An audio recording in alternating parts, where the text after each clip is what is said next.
শীতকালের একটি কুয়াশাচ্ছন্ন সকাল সকাল সকাল আমি ছাদে চলে এসেছি। ছাদে কয়েকটি টবে ফুলকপি লাগানো হয়েছে, ফুলকপি নিয়ে যাব আজকে।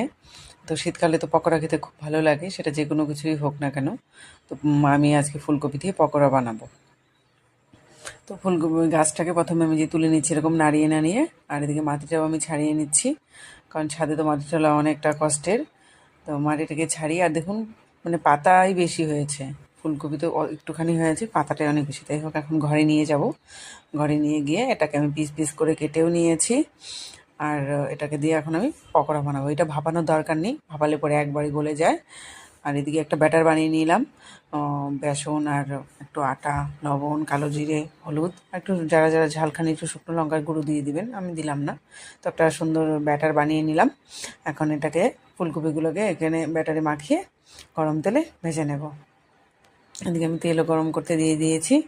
দেখ, সবগুলো অনেকগুলো একবারে দিয়ে দিলাম, উল্টে পাল্টে একটু লালচে করে ভেজে নেব। আর এটা খেতে খুবই ভালো লাগে, মানে অসাধারণ হয়েছিল, যেহেতু আরও বাড়ির, আরও বেশি ভালো হয়েছে। Thank you.